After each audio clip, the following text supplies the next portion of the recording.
to this edition of Wait a Minute. I'm super excited to have on this series some badass lady bosses, and we're talking about how to stay healthy during the holidays. And today I'm really excited and lucky and grateful to have Krista Raimer. She is a coach, a trainer, an evocateur, a possibilitarian, and the CEO and founder of Boldly Embody Life. Krista puts on amazing workshops all around the world, and she really focuses on body-centered coaching and how to help people live the life they love. So welcome, Krista. Thank you. I'm so glad to be here, Wade. Yeah, thank you for being here and sharing your wisdom and just enlightening us with your presence. So I'm so excited. Me too. Let's do it.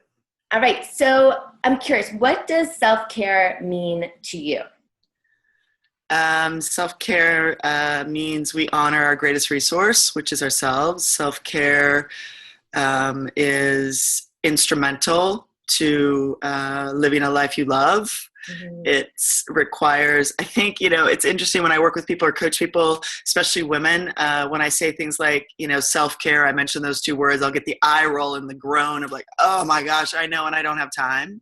Mm-hmm. And so I think self-care really is about interrupting patterns and behaviors that move us away from honoring ourselves and taking care of ourselves, because we get so busy, we get so caught up in the doing of life, we forget to be the human beings that we are.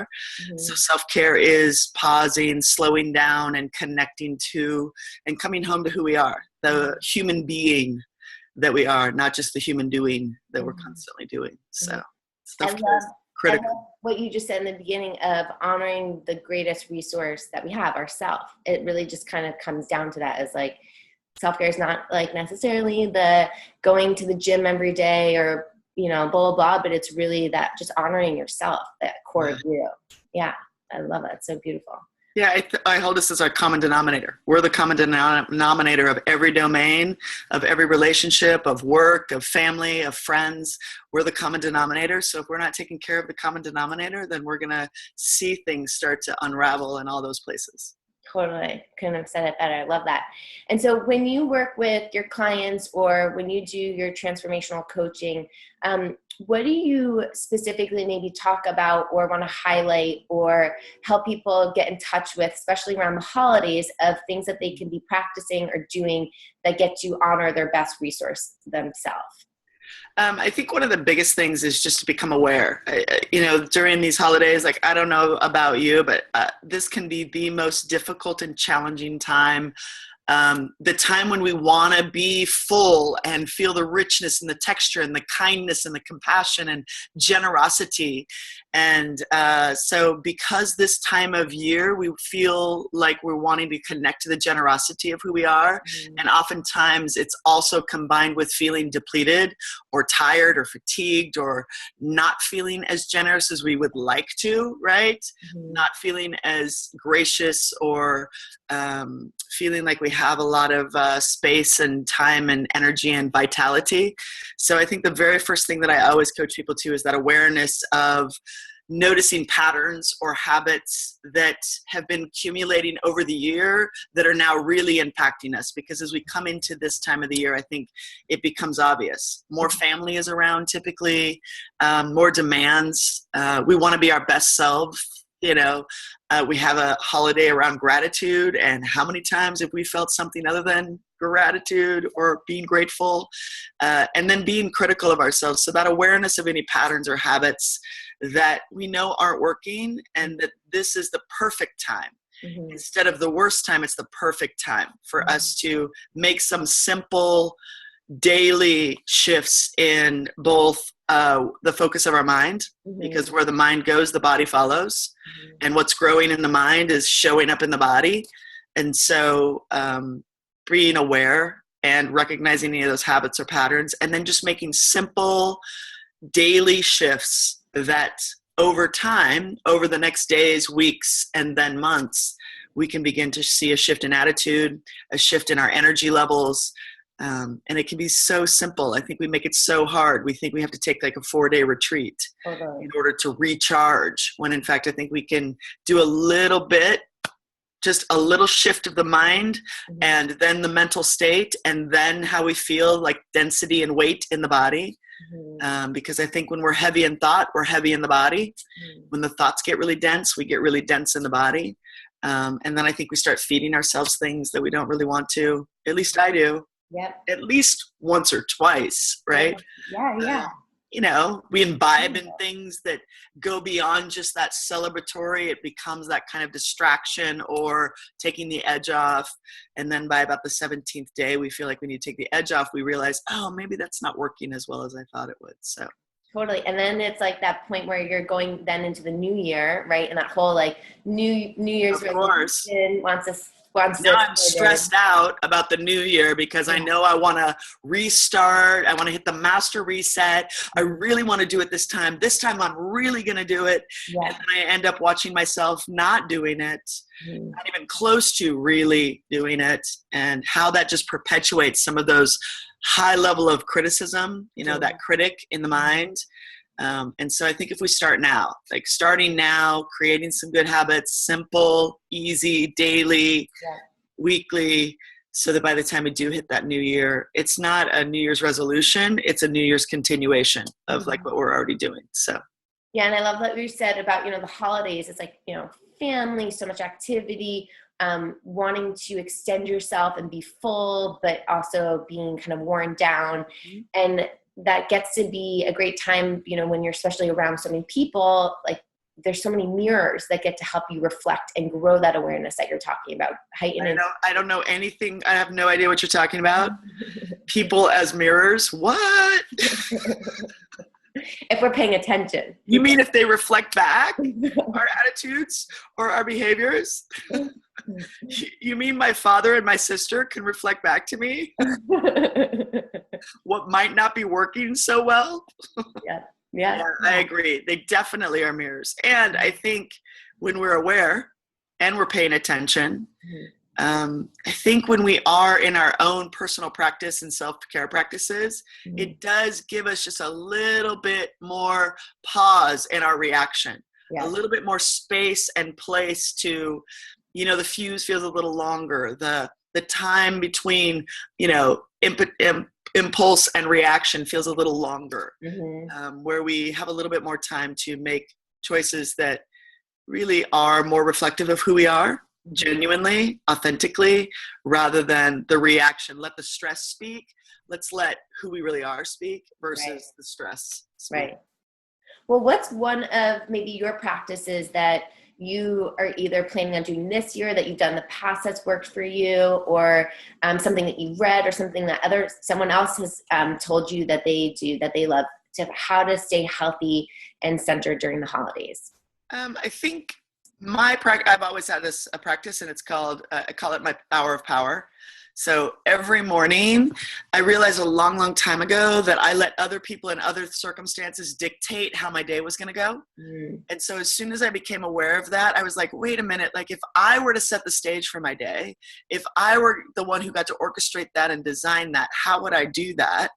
And I began to explore what that would look like for me. Like what would it be like if I woke up every day and did some of my favorite things, so that by the time other people wake up, I had 3 daughters, husband, a full house of busyness, and everybody has something that they need or want or asking for. And so how do I fill my cup? How do I set the stage and kind of orchestrate doing some of my favorite things, so that when they do wake up, and that was part of my practice, is I wake up a little bit earlier than everybody else. And I was willing to do that. In the beginning, it was tough, especially in the winter. Because I don't know about you, but waking up and it's dark is like, oh, I want the sun back. I want to wake up to the sun. And yet I realized the importance of, so in the winter, it's always wake up and light a candle. Because the candlelight just kind of emulates and reminds me of the light of the day, the light of life. So I wake up, and one of the very first things I do is what I do is I cook on all four sides in my bed. Mm-hmm. So quietly, without waking up my husband, Mm-hmm. I kind of activate all the sides of my body so that my body kind of wakes up. I listen to what my body might need this morning. Mm-hmm. And then I wake up, light a candle.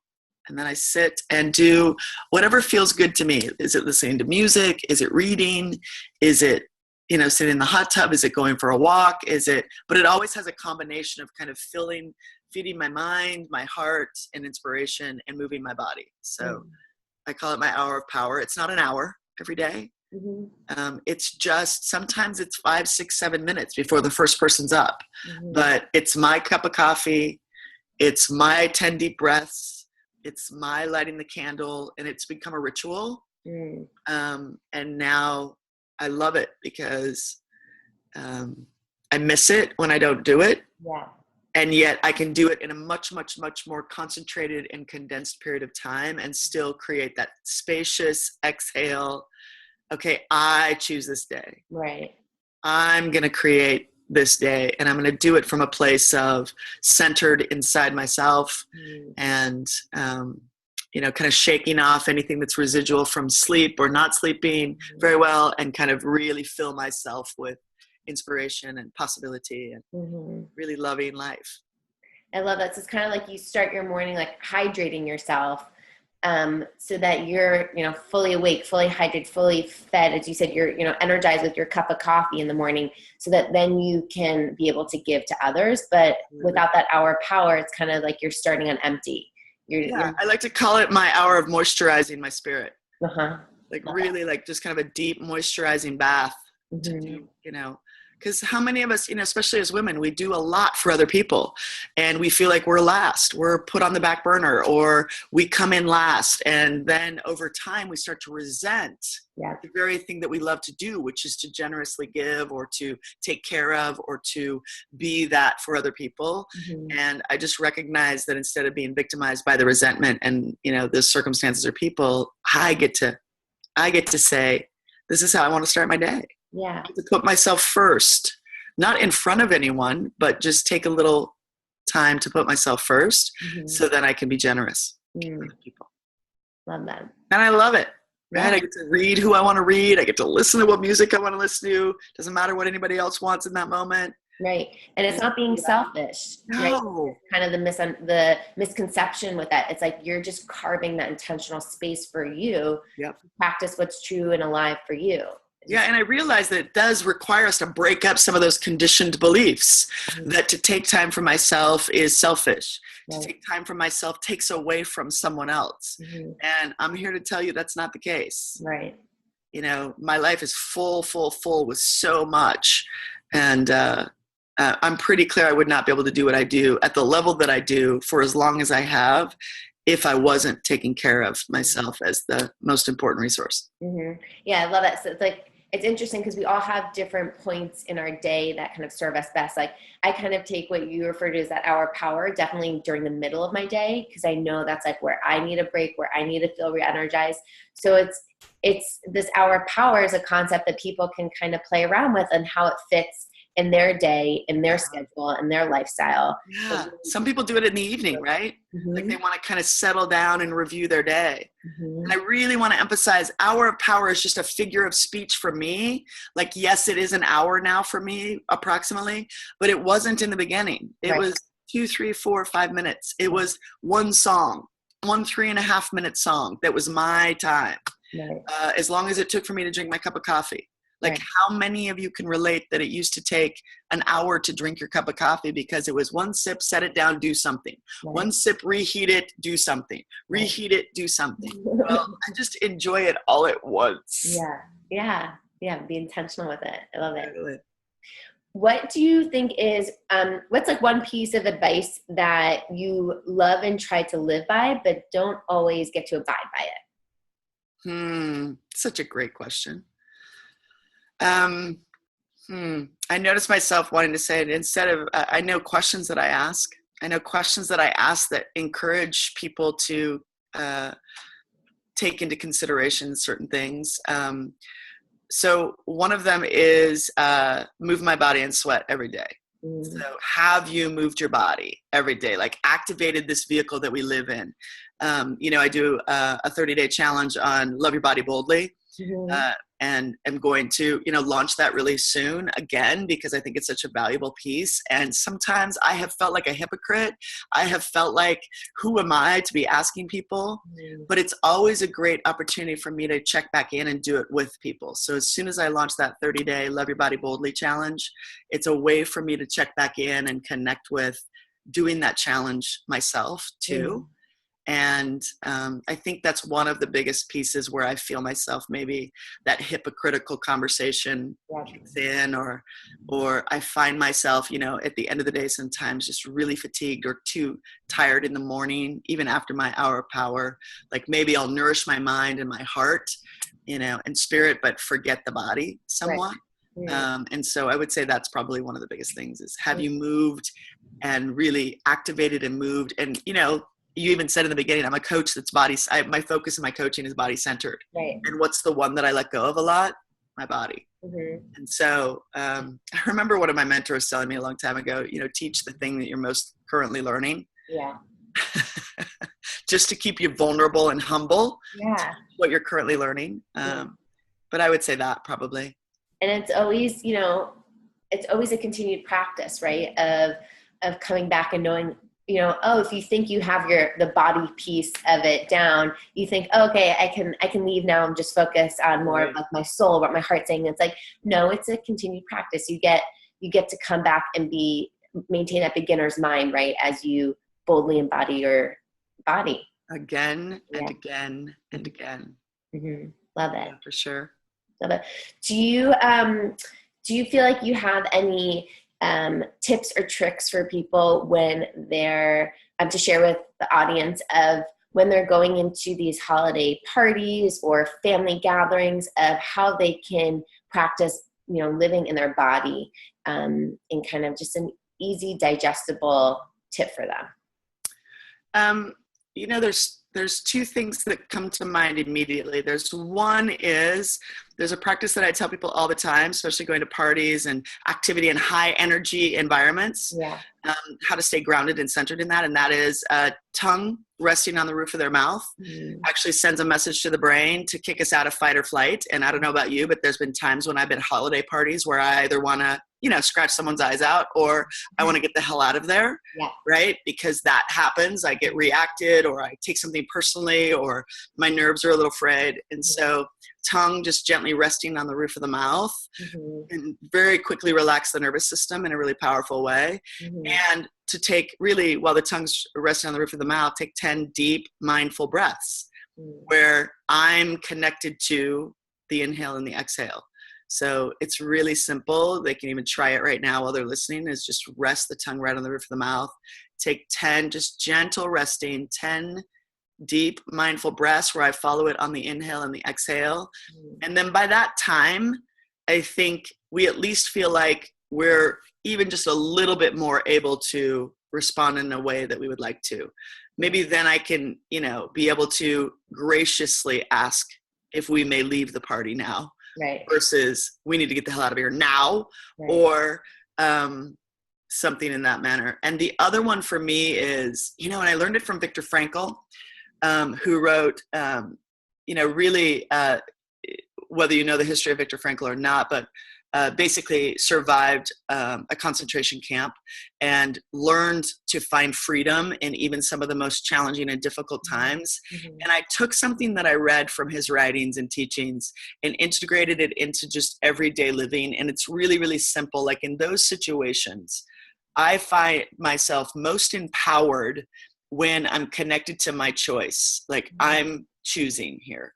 So I go to a party and everything is activating my senses, the smells, the sights, the foods, the cocktails, the people, all of that. And for me to choose what I want to partake in, with whom, and for how long. Like, I just feel like that's such an important thing that we need to remember, that I get to choose. Right? And if I'm realizing that this isn't where I necessarily want to be, this isn't what I necessarily want to be eating, this isn't necessarily what I want to be drinking, that I can at any moment just stop set it down and walk away, and it's going to be okay. Like I get to choose that. Even if it's the 7th macaroon I've put in my mouth. Right. Like at 7, I can stop and set half of that 7th one down and walk away. And there's an empowerment in that moment, you know, or, you know, I can pause at half a glass of wine, or I can pause at, you know, talking and spending time with the people that I want to spend time with, that feels like it nourishes me. That I don't have to go to all the cocktail parties, that I don't have to entertain all of the people who want me to be with them and entertaining, that I really get to choose who and where and what and how I spend this time.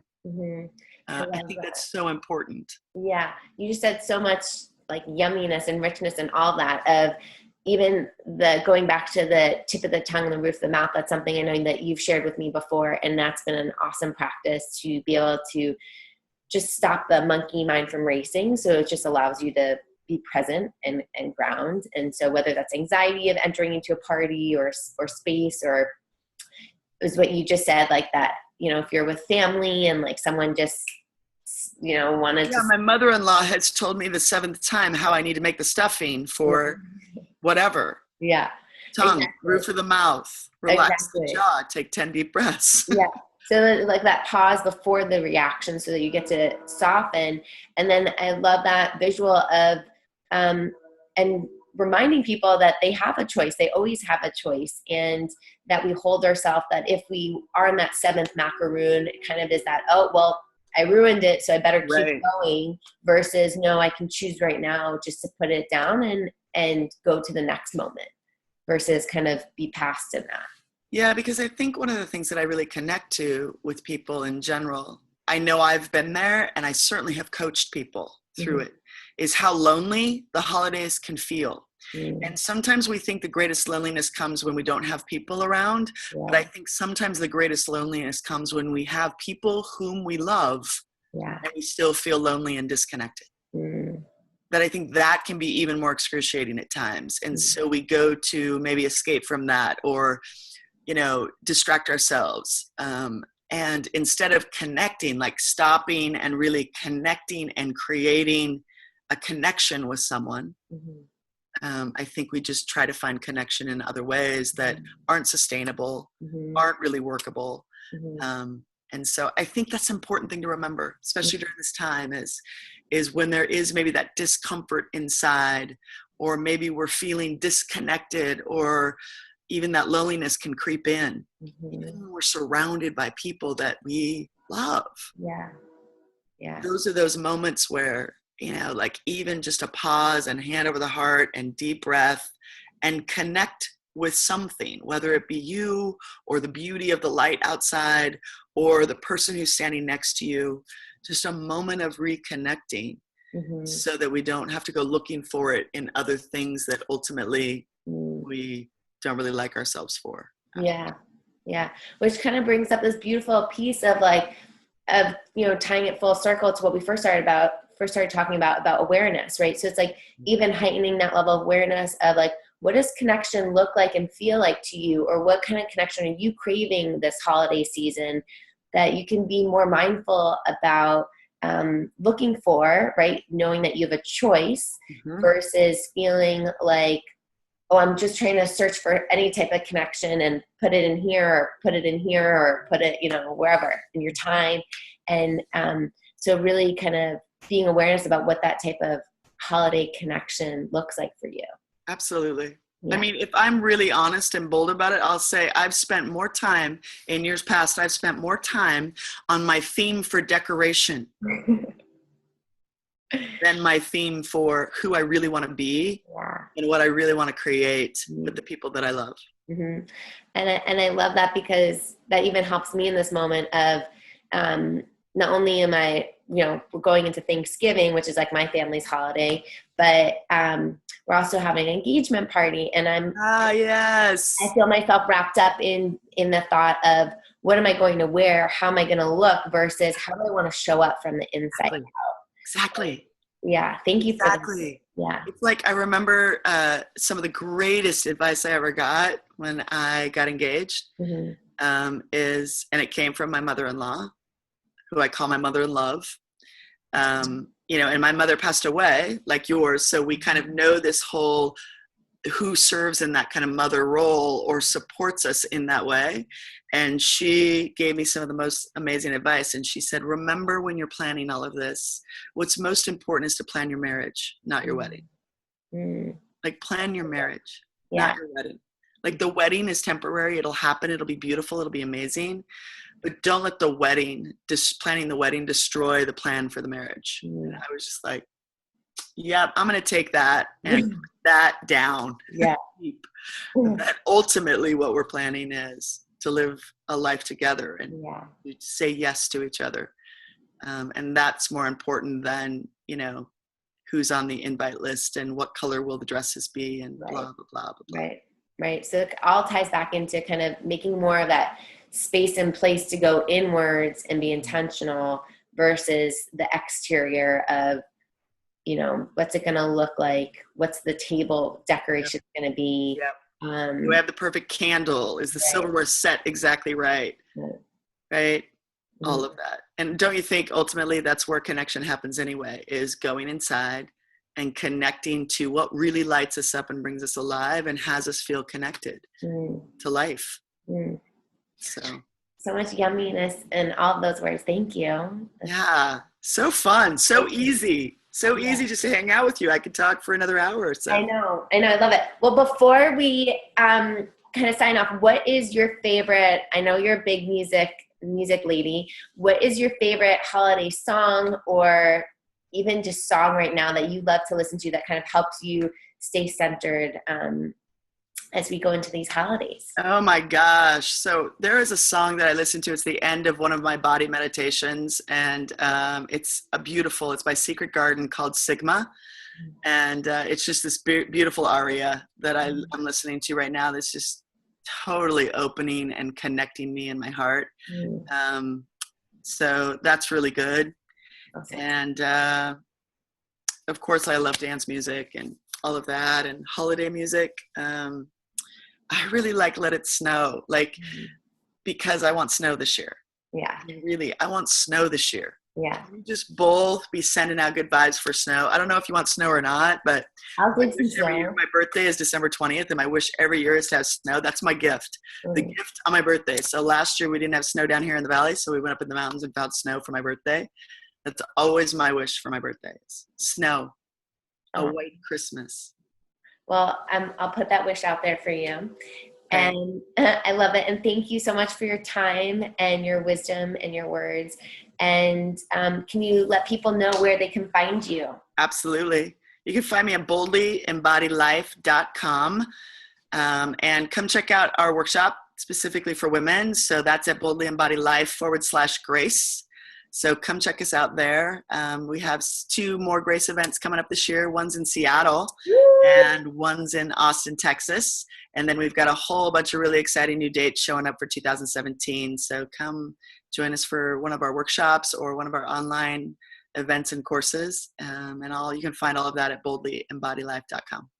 Awesome. And the workshops are truly amazing. So definitely check those out. Thanks. Thank you, Krista, for being here. Happy, healthy holidays to you and your family. And I'll talk to you soon. Okay. Happy engagement party. Thank you. Best holidays ever. Thank you. Okay.